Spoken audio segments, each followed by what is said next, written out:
Hello everyone, welcome to all of you. दोस्तों, आज हम एक बार फिर आपके लिए एक नया मसाला लेकर आए हैं। उम्मीद है कि यह आपको ज़रूर पसंद आएगा।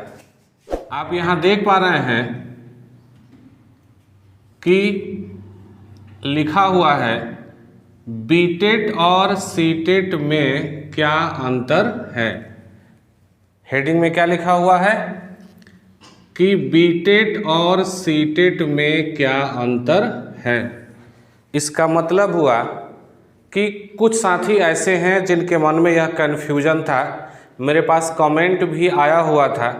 सोचे कि इसके बारे में भी एक वीडियो बनाएं ताकि जिनके मन में यह सवाल हो, जो दुविधा हो, वह दुविधा बाहर हो सके, दूर हो सके कि आखिर बीटेट और सीटेट में क्या अंतर है। किसी साथी को जैसे वो अगर डीएलएड कर लिए हैं, बीएड कर लिए हैं या कर रहे हैं, तो उनको बीटेट करना चाहिए या सीटेट करना चाहिए, एक सवाल है, एक समस्या है। तो बीटेट और सीटेट दोनों अलग अलग एग्ज़ाम होता है, दोनों का अलग अलग वैल्यूएशन होता है। ठीक है, तो दोनों में अंतर को समझने के लिए ही यह वीडियो बनाया जा रहा है। आइए, क्या लिखा है, बीटेट या सीटेट।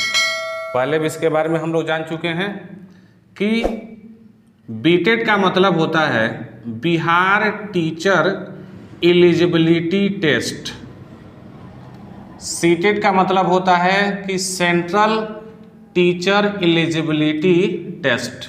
समझ गए, दोनों अलग अलग है। अब देखते हैं कि इस दोनों में अंतर क्या है। भाई, आपके लिए क्या केवल बीटेट सही है या सीटेट सही है, या आपके लिए दोनों सही है। ठीक है, अगर इस चीज़ को बारीकी से और बारी बारी से जान लेते हैं तो जो मन में कन्फ्यूजन होगा वह दूर हो जाएगा। और अगर इस एग्ज़ाम को हम देते हैं तो अच्छे से तैयारी करेंगे और इस एग्ज़ाम को देंगे और एग्ज़ाम को क्रैक करेंगे, पास करेंगे, और इस सर्टिफिकेट का उपयोग जहां करना है हम वहां आसानी से कर सकते हैं। राइट, आगे बढ़ते हैं कि ये बीटेट जो है, ये बीटेट क्या होता है। तो बीटेट जो होता है यह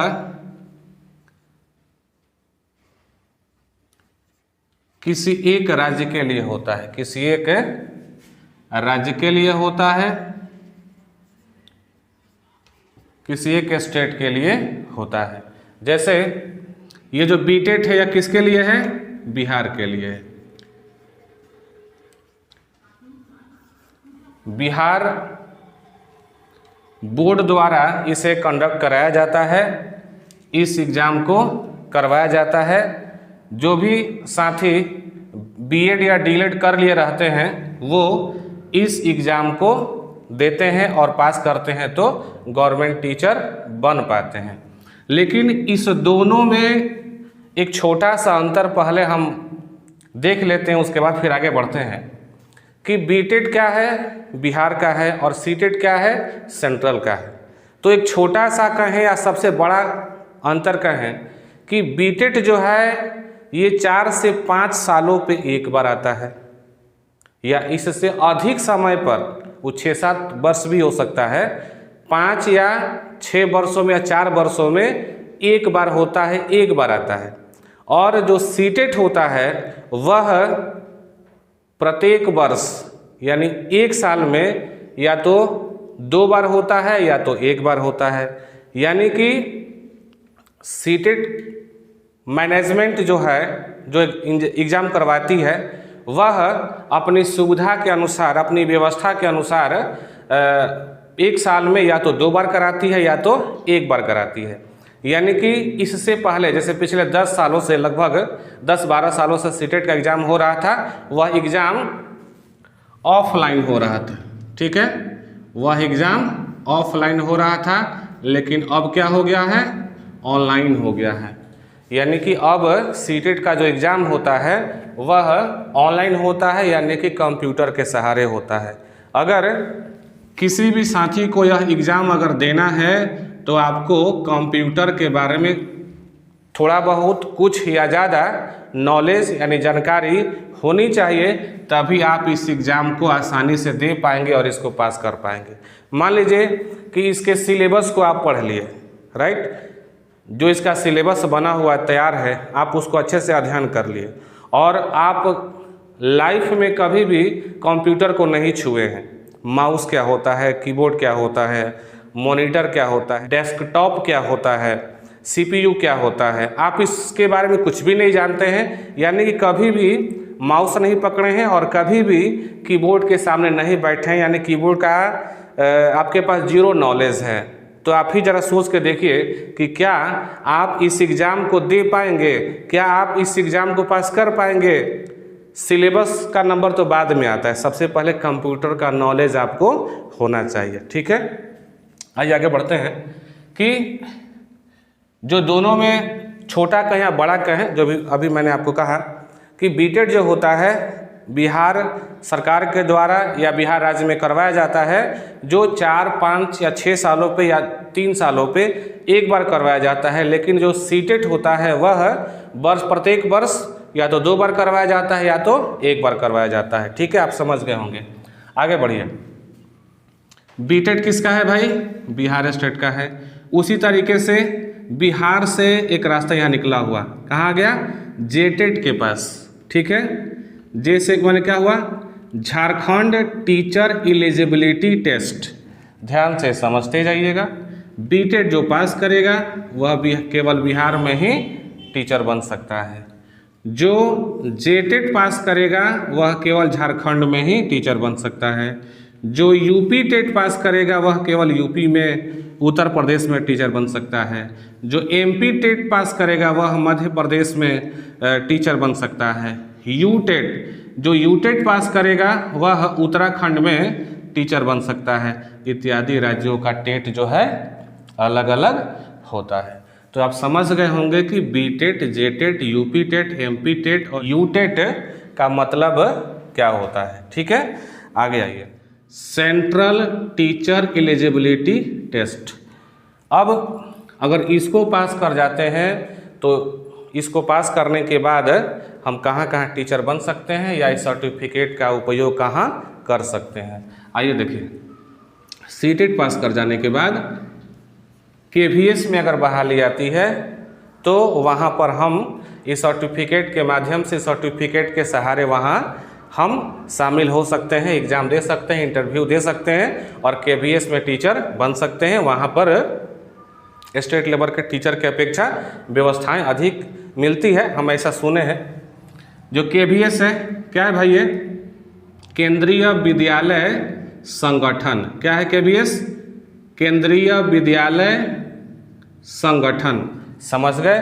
सीटेट को पास कर जाने के बाद, अगर सीटेट आप पास कर जाते हैं तो केवीएस में भी आप टीचर बन सकते हैं। साथ ही साथ ये क्या लिखा है? ऑल स्टेट में यह क्या है? वैध है। माने अगर कोई स्टेट, कोई राज्य टीचर का बहाली कराती है तो अगर आप पहले से सीटेट पास कर रखे हैं तो आप जो है स्टेट टीचर बनने के लिए आप इसका उपयोग कर सकते हैं, सर्टिफिकेट का, इस सर्टिफिकेट का प्रयोग कर सकते हैं। लेकिन कुछ स्टेट ऐसा है, 2-3 स्टेट, हालांकि अगर आप अलग अलग स्टेट के हैं, किसी दूसरे स्टेट के हैं, तो अगर वहाँ बहाली आती है तो जो नोटिफिकेशन रहता है उसमें सारा से लिखा रहता है कि आप अगर सीटेट पास हैं तो उस राज्य में फॉर्म भर सकते हैं, बहाली में शामिल हो सकते हैं कि बहाली में शामिल नहीं हो सकते हैं, ठीक है। तो जो नोटिफिकेशन में होगा उसके अनुसार अगर उस क्राइटेरिया में आप आ रहे होंगे तो बहाली में शामिल हो सकते हैं। अन्यथा अगर आप सीटेट पास कर रखे हैं और वह स्टेट सीटेट को शामिल करना नहीं चाहती है तो आप हो चाहे हम हो, स्वाभाविक है कि हम लोग बाहर हो जाएंगे, ठीक है। तो एनी स्टेट्स, कुछ राज्य ऐसे हैं भारत में जो ये कह रहे हैं कि सीटेट वाले छात्र को हम अपने राज्य में शिक्षक बनने नहीं देंगे।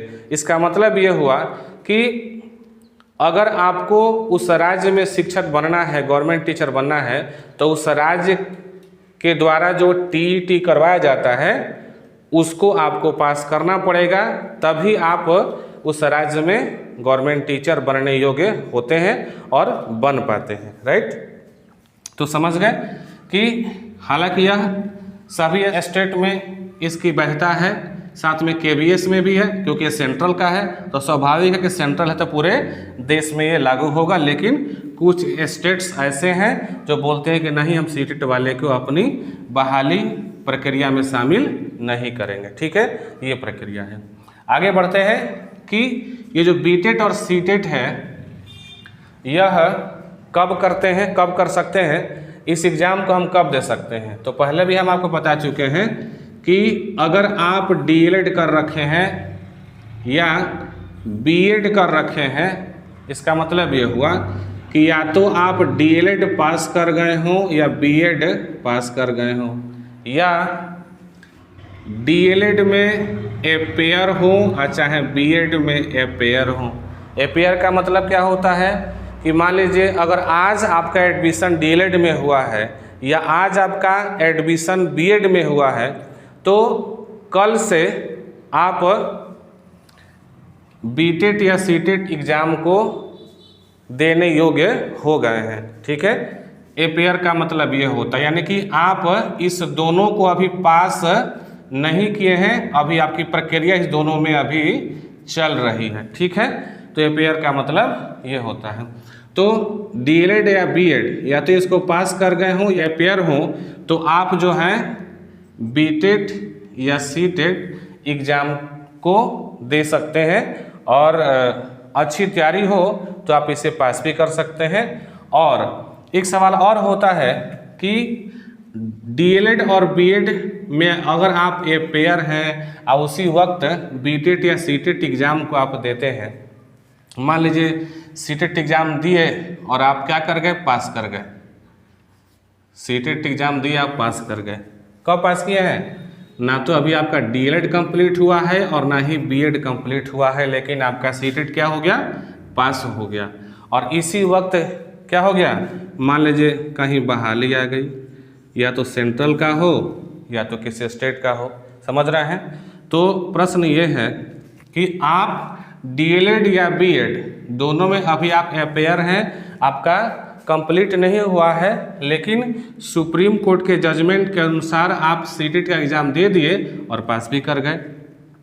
तो क्या उस स्थिति में अगर बहाली आ जाती है तो आप उसमें शामिल हो सकते हैं कि शामिल नहीं हो सकते हैं। तो सुप्रीम कोर्ट का देखिए एक तरफ से जजमेंट जो बदला हुआ है कि फर्स्ट ईयर यानी कि DELED या BEd में पहले था कि फर्स्ट ईयर आप अगर कर लिए हैं, पास कर गए हैं, तभी आप इस एग्ज़ाम को दे सकते हैं। लेकिन अभी सुप्रीम कोर्ट का जजमेंट क्या है कि आप जैसे ही DELED या BEd में एडमिशन कराते हैं, वैसे ही इस एग्ज़ाम को आप दे सकते हैं, एग्ज़ाम को देने योग्य हो गए हैं। लेकिन इनका एक और कंडीशन है कि भले एग्ज़ाम दे सकते हैं, सीटेट को जब आप पास कर लेते हैं और तुरंत अगर बहाली आती है और बहाली के टाइम पर आपका ना तो DELED कंप्लीट हुआ है या ना ही BEd कंप्लीट हुआ है, तो सुप्रीम कोर्ट का जजमेंट है कि आप बहाली में शामिल नहीं हो सकते हैं। आपको केवल परमिट दिया गया है, परमिशन दिया गया है कि आप इस एग्ज़ाम को दे सकते हैं, लेकिन आप बहाली में शामिल नहीं हो सकते हैं। बहाली में शामिल आप कब हो सकते हैं, जब आप या तो DELED कंप्लीट कर गए हों या तो BEd कंप्लीट कर गए हों, साथ में सीटेट पास कर गए हों, तभी आप बहाली में शामिल हो सकते हैं। अगर आप DELED और BEd को पास करने से पहले, कंप्लीट होने से पहले अगर आप सीटेट पास कर गए हैं और बहाली आ गई, तो आप बहाली में शामिल नहीं हो सकते हैं। ठीक है, ये प्रक्रिया है। लास्ट में क्या है कि बीटेट या सीटेट की वैलिडिटी, वैधता, जैसे कुछ के मन में सवाल है कि अगर हम बीटेट या सीटेट पास कर जाते हैं तो उस सर्टिफिकेट की वैधता क्या होती है, वैलिडिटी क्या होती है, वह सर्टिफिकेट कितने वर्षों तक प्रयोग में लाया जाता है, प्रयोग में लाया जा सकता है। तो आइए उसकी जानकारी देते हैं कि बीटेट या सीटेट की वैलिडिटी क्या होती है। तो पहले अभी जो जजमेंट आया है, इसके पहले क्या था, 7 वर्षों का था, यानी कि अगर आप 2015 में सीटेट पास कर गए तो 15 प्लस 7 कितना हुआ 2022, यानी कि 2022 तक अगर आपकी बहाली हो जाती है तब तो ठीक है, अगर बहाली नहीं होती है तो इस सीटेट सर्टिफिकेट की जो वैलिडिटी है, जो वैधता है, वह समाप्त हो जाती है। ठीक है, ये पहले नियम के अनुसार था। लेकिन जो अब नियम आया हुआ है वो नियम क्या है कि अगर आप बीटेट या सीटेट को पास कर जाते हैं एक बार, तो उस सर्टिफिकेट की जो वैधता है, जो वैलिडिटी है, वह लाइफ टाइम हो जाती है। ठीक है, यानी कि अब उस सर्टिफिकेट का प्रयोग आप भविष्य में कभी भी कर सकते हैं। जितनी बार बहाली आती है उस बहाली में आप फॉर्म को भर सकते हैं, बहाली में शामिल हो सकते हैं और उस प्रक्रिया के अनुसार आप गवर्नमेंट टीचर बन सकते हैं। तो ये थी कुछ जानकारी जो बीटेट और सीटेट में अंतर को बताता है। उम्मीद करते हैं कि यह जानकारी आपको पसंद आई होगी। फिर अंत में यही कहेंगे कि इस जानकारी को देखने के बाद आपके मन में कुछ भी सवाल आता है किसी प्रकार का, अच्छा हो चाहे बुरा हो, आप कमेंट करके बताएं। अच्छा है तो अच्छा कमेंट करें, अगर अच्छा नहीं है तो अच्छा नहीं वाला भी कमेंट करें। इससे ये होगा कि हम आगे भी इससे जुड़े हुए जो भी जानकारी है उसको आप तक हम पहुंचाने का प्रयास करेंगे।